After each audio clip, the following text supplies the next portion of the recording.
Welcome back, guys. My name is Zach, and this is episode 74 in the Self Mastery series. Still plugging away, still overcoming in Jesus' name, focusing on the prayer. I was thinking about the prayer. How's it go?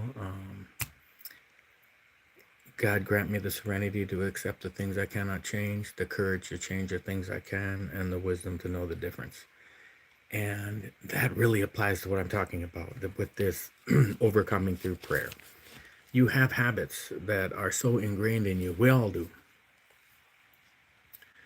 And this prayer is what's missing in assisting ourselves in changing those good or bad habits. Of course, we're trying to change the bad habits, but really, we're focusing on implementing the good habits. So not we don't always have to be focused on what we're doing negative. You just don't do that anymore. You just do something else. But you can't fool yourself. You're not going to be able to just reprogram your subconscious with conscious thought. If that worked, man, yeah, there wouldn't be this conflict of the spirit and the flesh that's spoken of in the Bible, but there is. So that obviously doesn't work. So what does work? I've looked back in your life. You've had successes. For me, I can think of, there was a 2.5, 3 year period where I never missed the gym a single day. And I look back and it was just a normal, just everyday part of my life. I just got up and went to the gym every single day, 6 days a week for 2.5, 3 years. And I never missed a day. I never missed a week. I just went. It's just normal, everyday habit, normal day. Like, you know, like whatever you do in the morning, like that's what I did in the morning. So I'm trying to figure this out. Like, I know I can't just trick myself into this new behavior that I want and desire. And it's a group of behaviors and a group of not doing and a group of doing. And so yesterday I had my video. I went on the bike already? I think I made some shorts on my bike. I ended up going like 45 kilometers on my bike yesterday, even though I had set a goal for 100. But see, I set a goal for 100 and I went 45, which is like the longest bike ride I had been on, the most miles, the most kilometers I had put on my bike since I bought it a couple months ago. So that's how I do. You just set a big goal and go for it, and you fall short, you still went 45 kilometers. So I thought about something too. When you're debating about, yeah, I know you overthink it. You're even looking into the future of that you're gonna fuck it up. And I caught myself doing it yesterday. And I remembered something that I learned when I first started boxing, where you're nervous to throw a punch because you don't want to get hit. You've been working on this combination, and my coach would just be first, especially in amateur fighting, just be the one that starts throwing the punches first, and you're more than likely going to be the one that start landing punches first. And how I was equating to my day was just be first in your action instead of your thought. And like that's how I did it yesterday. I just got up and it was like, I'm getting on the bike. I could think about shit when I'm on the bike, but I'm already there. I'm already going. I'm already doing it. So some stuff like that works great for me. And I didn't do a lot of working out today, but I got a lot of things done like with that attitude. I got up. I was feeling good. Got some good sleep. It was a little cold in my room this morning, so I was kind of laying around feeling sorry for myself, freezing. And it was like, okay, I got a lot of stuff to do. Let's get up and go. And so we got her done. As far as daily chores. So be first, throw those punches, just get the work in, make it. So when you do that, it starts to become part of your normal process, part of your routine, part of your habits, and it starts to be ingrained in your subconscious. And this is what, like, when you just have the unconscious actions, like I went to the gym, or like jujitsu too. I used to go 4 or 5 days a week, just every day, every week for years. And it was awesome. Sorry about that. I got my alarms on there. So we talked about it before though, where those habits just get so patterned in your life. So we want these good ones, these good habits to form. And just learning new behaviors, okay, so what's the good learning new behaviors? Just really focusing on eating less and moving more. Yes, weight loss is way more complicated than that as far as insulin and blood sugar and hormones, but you're overweight because you overeat.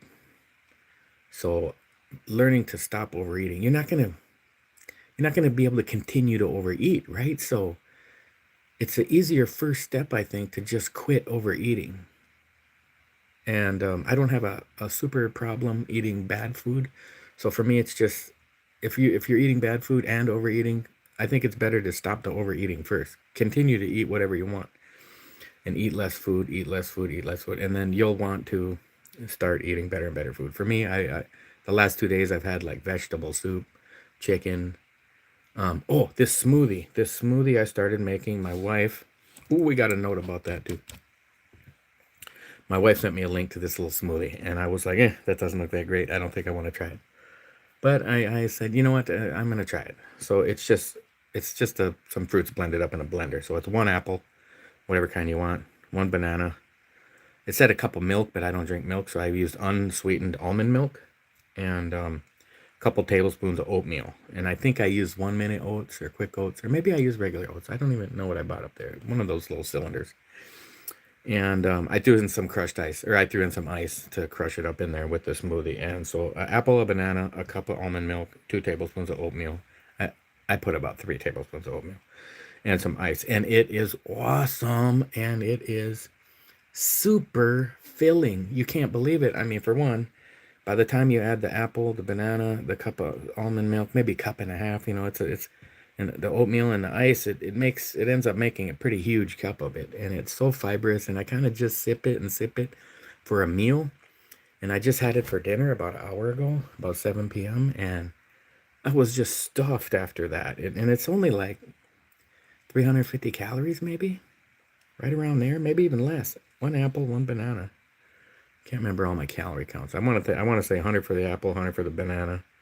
Can't be no 100 calories for 2 tablespoons of oatmeal, could it?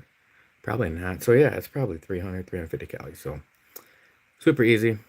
Habit of eating something small. If you're like, well, there's no way I can eat that, and I'd want more. So here's my trick to that: is just do it, knowing you're gonna eat more. That's what I just did. I did it. I knew I was gonna eat more after that. So I drank it and I let it settle in my stomach for a minute, and I went to get something more to eat, and I grabbed some carrots, some baby carrot sticks. But the banana and the apple, that fiber started hitting my stomach so hard that I only ate about 5 carrot sticks, and I was stuffed. And then it's like, just go away, get out of the kitchen, get out of the food, get away from food, change your mind. I actually threw something on my laptop, totally got distracted, and then I was like, oh, let me go live, and that was my dinner. So it's just a habit of maybe distracting yourself can be a part of the technique that we use to shift them behaviors. Here's something else I did too, and I think it's helping my psyche. So I've been talking about the cold showers for a long time, and I was watching the Huberman podcast, that neuroscientist dude, and he was talking to David Goggins, and they're talking about a part of the brain, and I don't remember all the names of the parts of the brain, the prefrontal cortex, or one of these places of your brain that when you do something you don't want to do, like your mind is saying, like say run 10 miles or something, whatever you wouldn't want to do, that this part of the brain actually grows. They've learned, this neuroscientist, their research, they've figured it out. And David Goggins was all over it too, because he's that kind of just go-getter guy. So that's what I'm talking about with the cold showers. Like, it sucks. You don't want to do it. So what I started like praying, I'm in my shower, I take the hot shower first. I clean my whole body. Then I kind of get out of the water. I turn it all the way on cold. I don't like gradually get it cooler and cooler. You don't want to you want to shock your skin. So you get out of the water, you turn it all the way to the cold as it get. Okay, but here's what I do. While the water is getting cold as it can get, I tell myself, I don't want to take this cold shower. I don't want to eat right. I don't want to exercise. I don't want to get up early and work out and go for a run. I don't want to stay after work and go for workout in the gym and do some cardio. I don't want to do hundreds of push-ups. I don't want to do hundreds of sit-ups. I just affirm these things that I don't want to do for that pain pleasure principle. And then I jump into the cold shower anyway. And I'm hoping it's helping train my body and train my mind, my psyche, my subconscious to know that it's going to do the things that it doesn't want to do. All the successful people talk about it. I mean, people think there's all these overnight billionaires, but they don't know about the 10 years they worked their way up to it. I mean, I'm not saying I'm a Jeff Bezos fan, but look back online of pictures of him in the 80s when he was running Amazon out of his garage. It was an online bookstore. It's all it was. He sold books online, and there's a picture of him on his computer on his desk. It's got an Amazon sign in the back, and he's selling books. He was not an overnight success. Busted his ass, though. Okay, let's get off of him. I'm not a big fan of his anyway. There's some other guys out there that are great examples, great men and women that we can not envy, but emulate. Emulate their behavior. Which brings up another point. If you're gonna be around people, if you're gonna have friends, which I'm not even saying you need to do either of those two things. Be around people that are like you want to be, because you're going to end up like them. I should have wrote some quotes down, but I didn't know I was going to go down this path, but it's so well known. It's so well addressed throughout psychology and philosophy throughout the years. Even ancient Greek philosophy talked about, like an intelligent man tends to be far more antisocial. The greater your intellect, not so much that you're smart, but that you just are in your own head a lot, and you use your mind and you use your rational thinking over your feelings. You end up having less friends because more people are more feelings or emotional, feeling oriented, and less people are intellectually oriented. Doesn't matter which kind you are. My point is to find the friends that line up with what you want to be and what you are and what you can be. And that, for me, it'd be like, man, I wish I had some more friends that were runners. I wish I had some more friends that didn't drink. Wish I had more friends that, and just name it. Here's something too I was thinking about today. I was running around, running my errands, and I'm always just thinking about self-improvement and how to help myself and others and how to make the world a better place to be. And I've talked about like loving yourself first, right? And like if you're in this is what got me to it. If your relationship's broken, it's because you're broken, or your partner's broken, or more than likely you're both broken. That's how you ended up together. Or your friendships are shitty. It's because you're a shitty friend, and on both sides. No, it's usually nobody's pinpointing to blame. Sometimes yes, but a lot of times, I mean, we can only take a responsibility for ourselves. So let's just do that. You hang around broke people, you're probably going to be broke. You hang around drug addicts, you're going to be a drug addict. Here's where I was going with that. If you're envious of, let's say, somebody makes a wise business decision, or here's a better, they make a wise investment and they make a bunch of money. Let's just say your friend all of a sudden makes $100,000 on some investment. If you're jealous, if you're angry, if you're mad, if that bothers you in any way, you do not love yourself. And you're a shitty friend. I mean, a friend would be joyous of their friend's success. And here's what happens. Here's what happens to your psyche. One of your friends gets ripped and you're jealous of them. One of your friends makes a wise business move and you're jealous of them. One of your friends has a wise investment and you're jealous of them. One of your friends, has a whatever it is. And you're not joyous for them. It builds up the animosity in you that you don't want to succeed then because, well, let's just say fit. Your friend gets fit and you're jealous. Well, then you associate you getting fit with something negative. You should be joyous of your friend and you should want to be just like them and get as fit as they are, if that's, or as successful relationship, as successful finances, and whatever it is. Quit being a hater. And you'll love yourself. That will cause you to love yourself too, by loving others, forgiving others. I gave the examples a couple of videos ago about just letting all that pent up, just dumb things holding you back, irritating hate and and animosity towards people for, old friends or coworkers or past relationships or parents or children or aunts, uncles, cousins, whatever it is. It's not helping you. So let it go. Build up these positive habits. Positive habits that just become ingrained in who you are. Take like people that are always late. Like me, I've been telling I'm always early. I'm always on time. I'm never late. I mean, if I'm late, and there's a point to this. Let's just make it simple. I know somebody, friend, a person I love very much, who is always late, and I, for example, am always early. So if it was not in our control, then of course I would be late once in a while, and the other person would be early once in a while. But it's completely in our control, and we're speaking it into existence. Even we're making sure we're always late. I'm making sure I'm always early. So not that either one of those things matters if somebody's 5 minutes late or 5 minutes early, but it's you doing it. If you can recognize that, and I'm saying because it's 999 times out of 1,000. Don't tell me there's just some statistical anomaly that the person that says they're always early is, and the person that always says they're always running late is. They're nobody's that busy. I mean, people that say they're that busy are just very poor time managers, very very lack of respect for other people's time, and just so there's other things involved. So the point of that is if we know that these things are real in our lives, like I've been early for every appointment I've ever had in my entire life.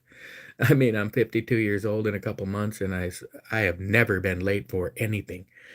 Never, get to work 30, 40, 50 minutes early, get to a doctor's appointment 15, 20, 30 minutes early, get to a dentist appointment 20. And oh, you never got in a car accident, you never got in you never got a flat tire. Of course, those are the 1 in 1,000 situations where you're not early, but it's controllable and understand acceptable, that you're going to be some unforeseen thing is going to make you late, not you make yourself late every time. Okay, that's a long-winded example to say, okay, start telling yourself that you get up and work out every day. Just start believing it. I get up early and I work out. I get up an hour before work and I go for a jog, or I hit the gym, or for me there's a little gym at work that makes it awesome. And I start work at 6:30. Let's just start speaking it into existence. I'm going to start getting up at 4:30 and getting to my work by 5. It's close by, and work out from 5 to 6, and then relieve my guy and then I change into my work, get showered up, change in my work uniform, and start work by 6:30. Just so let's see. I'm gonna start throwing the first punch. I'm gonna start winning this fight. You're the only mountain that needs to be overcome. It's you. Your hormones aren't messed up. Your life isn't messed up. Everything's awesome, man.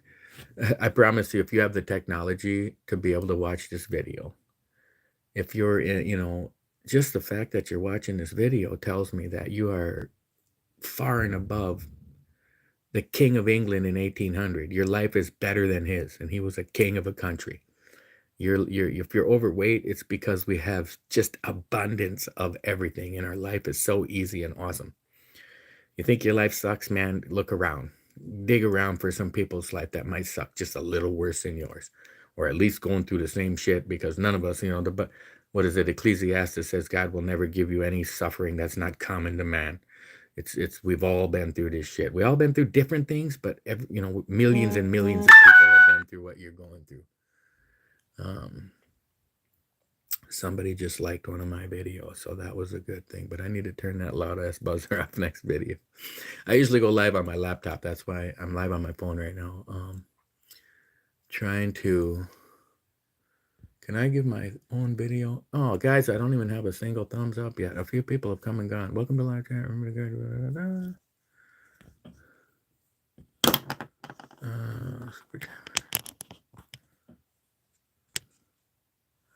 Okay, guys. I'm gonna just hang out here for a little bit and see if I can see some more friends come online. Maybe somebody can give me a thumbs up or a go back and watch the whole video. I hope it's only 20 minutes into it right now, but we're just talking about overcoming and prayer and how to program and get it into our subconscious mind so that these habits and these patterns become just a normal part of our day and just become success. So, guys, I think I'm gonna let it go. Poor Zachy didn't even get a thumbs up this video, but they'll be coming. They'll be coming. My homeboys will come on here in a minute and hook it up, guys. So jump on board with Jesus, guys, because he loves you. I love you, and I will catch you guys in the next video.